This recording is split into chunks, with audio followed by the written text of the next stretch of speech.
Hello, friends. Welcome back to Trending. Today is Thursday, April 3rd, 9:30 as we're recording. It's April, Joe. It is, man. Yes, happy April to you. Happy April to you. We're still in long sleeve shirts because the weather is it's so odd. It's a wild card super around odd. here. Were you the victim of any April Fool's shenanigans this year? I think I was almost, but I was preparing myself. So you know how I record a daily podcast, Yes. right? Mm-hmm. And so I knew that it was like already on my radar. And Yes. I already like warned the When I Rise community, Okay. don't be falling for stuff, man. Nice. And so I was kind of prepared, but then there was a couple. I almost opened up an article. I'm like, wait a minute. Yes. How about you?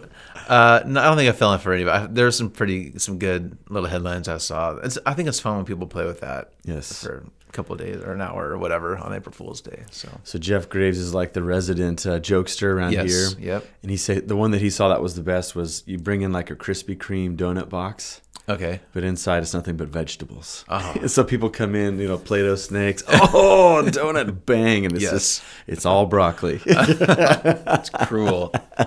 I saw locally, Exploration Place posted a picture about their new upcoming water park. Oh my! And they had photoshopped slides coming out of the windows into the Arkansas River, and so I love that stuff. I think it's awesome. Great. So. Yes. Yep. All right, Joe. Here we are once again. We continue to work ourselves in these crazy pickles where we've kind of made a vow not to talk about politics here.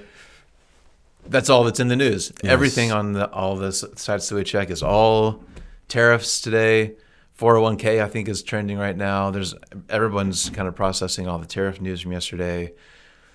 I feel like, I don't know, we can't really talk about, it's not really helpful for us to talk about that, I don't think, at least in this format, in this place. So we're going to just continue what we've been doing and just ignore all that. We're going to live in denial. Yes. Like the river in Egypt. Yes. Yes. Denial ain't just a river. But for a while now, we've been doing all this. We've just talked kind of about faith stuff that we haven't really had a chance to talk about before. I think we can still have some meaningful conversations. So one of the sets that you and I keep an eye on is Relevant Magazine. Yeah. I love Relevant, love their podcast, and I keep an eye on what they do. They posted an interesting, just little article, I think yesterday, where they took a look at the top 8 or 9 faith-related Google questions of 2025 so far. So this is kind of what we do, right? They look at what the Google trends are specifically about faith. What are those questions, and what can we learn from what people are searching about God? Yeah. So really quickly, let me just run down the list, and I think we'll spend most of our time talking about one of them. But okay. So the list, according to Google and our friends are Relevant, number 1 is there a God? Okay. Why does God allow suffering? Is the Bible reliable? Is Jesus really God? Can I know God personally? Is Christianity too narrow? What does the Bible say about homosexuality? And does life have a purpose? Okay. Really easy breezy questions, easy answers to all those things. But when you hear those, are you surprised, or are those kind of what you would expect to see at the top of the list like that? I think a few that I guess I'm surprised about the question about homosexuality, and only because this issue seems to be settled in as much as churches have taken their stand. Denominations have taken their stand. Churches within denominations took their stand that they didn't like. They've left and they formed their new communities. I mean, this was the topic that we assumed people my age when we came into like Sterling College undergrad, seminary.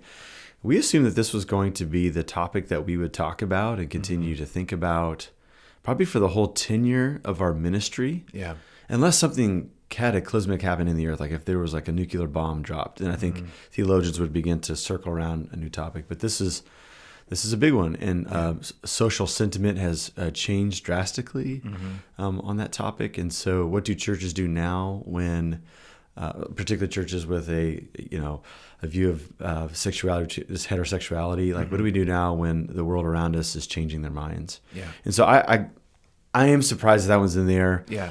Many Christians may not be, but I think that was a surprise to me. But about everything else are big questions, particularly one on suffering. Yeah, particularly one about God. Even though close to 7 out of 8 people who wake up today on this planet wake up assuming there is a God. Now, whether they have fealty to that God or how they, live before that God is some other questions. But I am not surprised that people are still saying, this is the biggest question, potentially. Mm-hmm. And so I want more than just a pat answer for this. I really want to think this thing through. This is not like which laundry detergent is the most cost effective. Like, this is big. Yeah.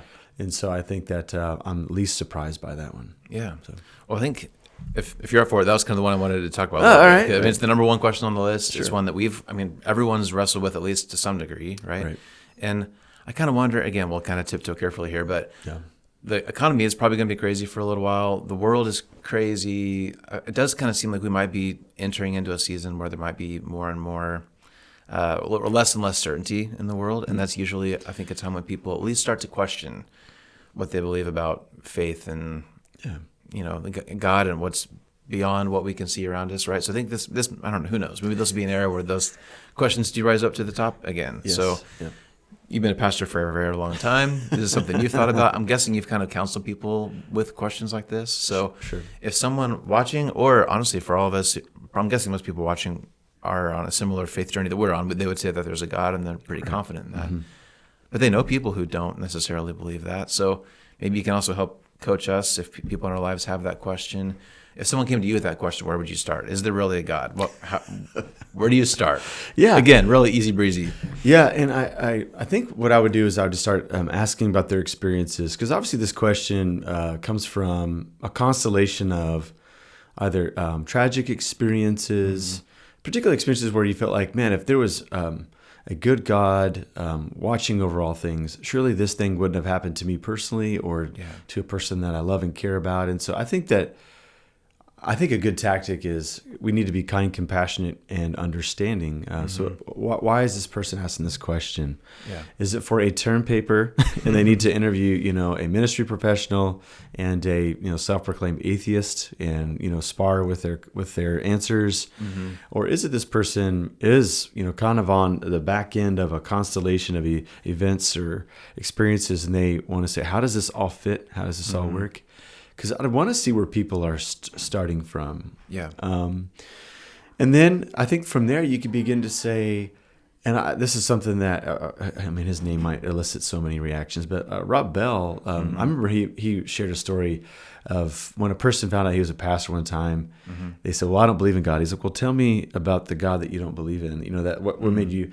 And they started rattling off all these things, and he said, I don't believe in that God either. Yeah. And so it might actually be comforting for you to share with somebody who's maybe nervous to bring it up to you. Mm-hmm. I don't believe in your God because I believe your God's like this. And you could say, I think a few of those elements, I do think God is like that, but I think he might not be in some of those other ones. And let me tell you why. Mm-hmm. And so I think if you're asking this question to solely like, how do you, help come alongside somebody who might be asking about God, is say, okay, how have you lived? And what have you thought of so far? Yeah. And is there an openness to consider more? Mm-hmm. A book that I've referenced here before, but it's by a philosopher, a book called Everything New. Mm-hmm. And it's a book about, this guy grew up as a born-again Christian family, but then he started taking philosophy classes in undergrad, and that was his field of study.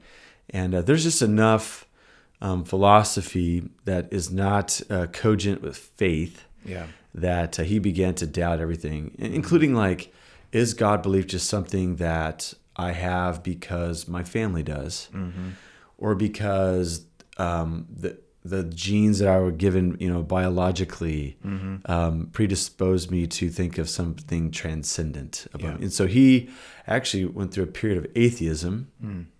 And he didn't do like the romantic atheism that some young people do, like, I want to make mom and dad angry, so I'm going to come home and declare that I'm an atheist, kind of like the Michael Scott, I declare bankruptcy, type of thing, right?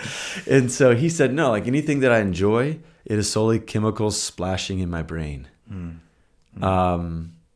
Anything that I hate or I'm disgusted by, it is something that my ancestors did, and I've inherited the soup of all their chems, and it is nothing outside of me is trying to speak to me, trying to convey anything to me. Anything I find beautiful, it was kind of hardwired into me, right? Yep.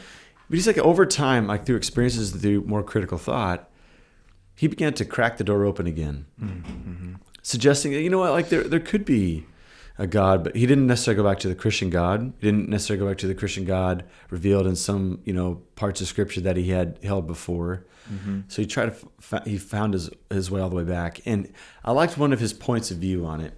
He said, science is suggesting that everything is heading towards entropy. Mm-hmm. Like our planet will cease to be viable. The sun will explode at some point. Human bodies are subject to decay. Even our relationships are battered and challenged to where they unravel. Yeah. Even the strongest of marriages, if one or both get dementia, they start treating each other, poorly, almost against their own judgment because of what's going on in their bodies. So, like all the physical signs show, like this, like things are heading towards extinction. Yeah.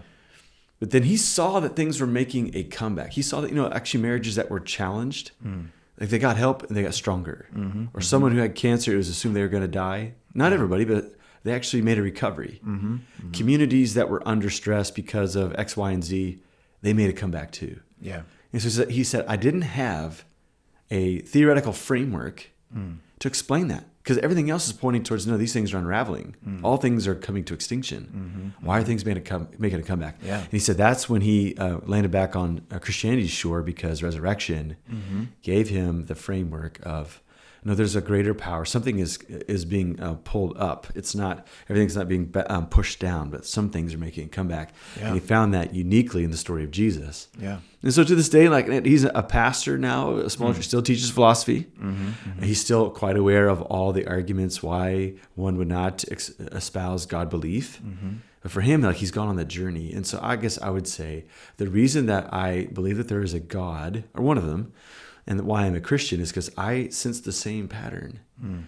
And there's also things where, like, why do we behold beauty? Why do we prize it when something doesn't have utility?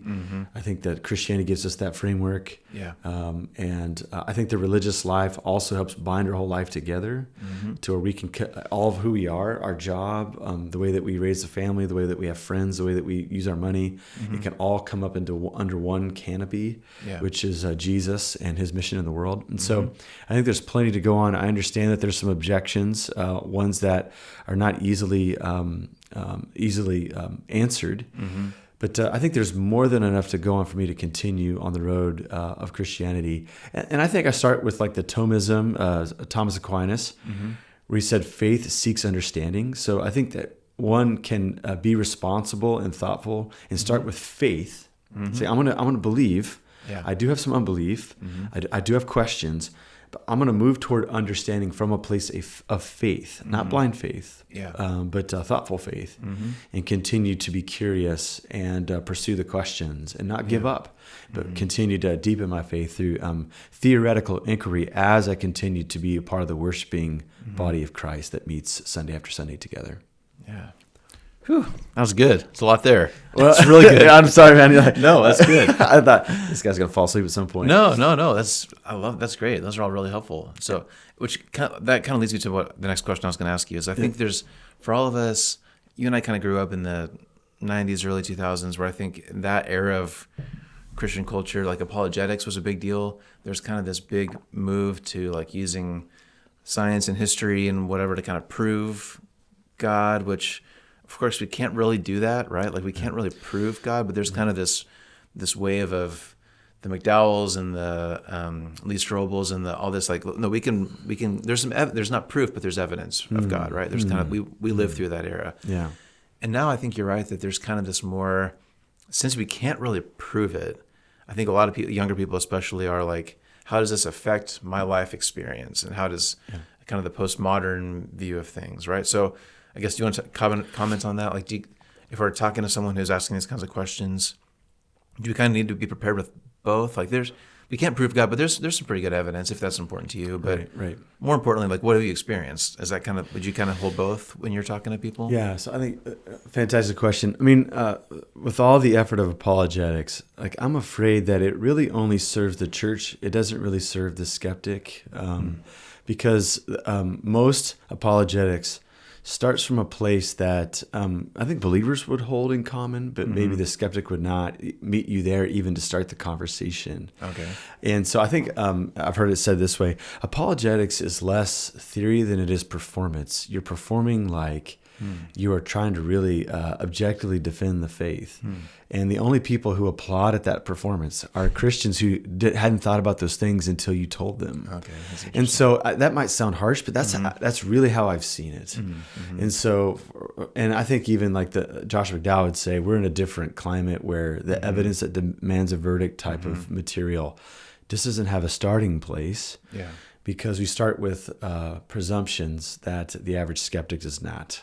It's kind of like the door-to-door. This is the way Lynn Sweet said it. He's got a book called Nudge that's about evangelism. He says, evangelism tactics are kind of like the door-to-door salesman with the pots and pans who says, do your pans look like this? Well, there's a good chance you're going to get tumors like the family from Massachusetts. Yeah. And did you know that they have toxins in them? No, I did not. Well, now that you know, I have a solution for you. It's almost like that's how we've treated evangelism. But there's more than enough critics, skeptics, and those who've deconstructed their faith in the world around us that we're talking past each other. Like nothing is really resonating. Yeah. Right? And so I've mentioned this guy before, but Cutter Calloway, who's an author and he's also a professor at Fuller, he says the church has always appealed to the world by truth claims, moral claims, and beauty. Okay, these things are true, and we can defend them. Morals are our morals are more exemplary than any other option out there. So if you want to have the moral good life, pick Christianity, and then beauty, which is more of a soft approach, more of a fuzzy approach. Yeah. And what he said is like, I mean, truth claims, it doesn't take but says who responses for us to like not be on the same page together with someone who's not tracking with our presuppositions, right? Moral claims, I hate to admit it, but Christianity has proven that our moral high standing is compromised. It may not come back. Like we're shot through with so many scandals that it's sad and it's sorry, and so we may not have firm ground there. So Cutter Calloway said we need to appeal via beauty, and he pointed to Acts 17 when Paul goes to Athens. He doesn't come with guns blazing about his monotheism of his Jewish youth. He looks at what they have lying around on the ground, the artifacts of their own culture, and he makes an appeal from there. In fact, he uses the lines of poetry and playwrights in order to make an intelligible appeal to these people.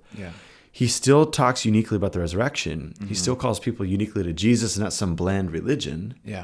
But he uses what's already on the walls, already up on pedestals in their world.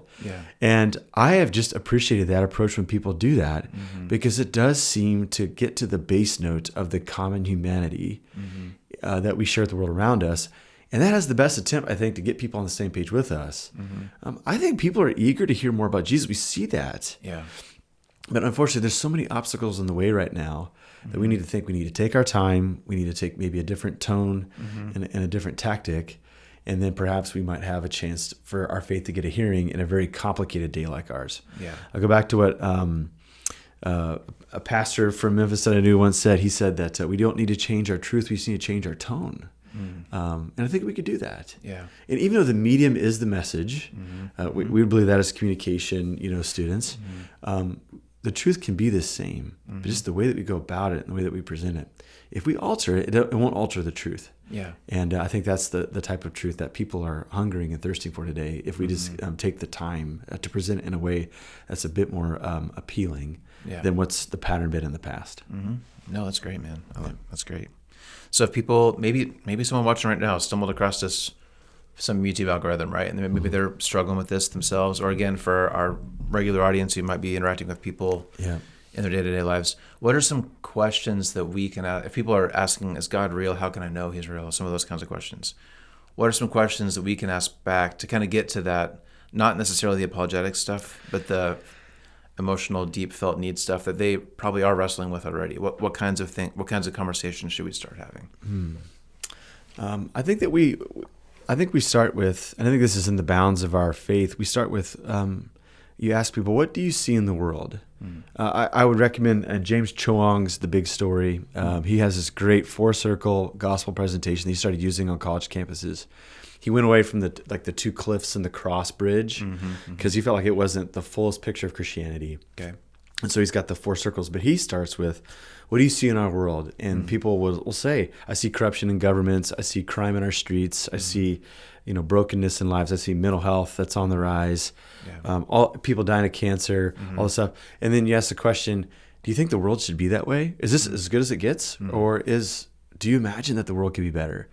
Most people say, I think the reason that I'm upset by these things is because this shouldn't be the world. And then you ask the question, well, what do you suppose is the answer to get from where we are to a world that's more just, equitable, healthy, kind? Yeah.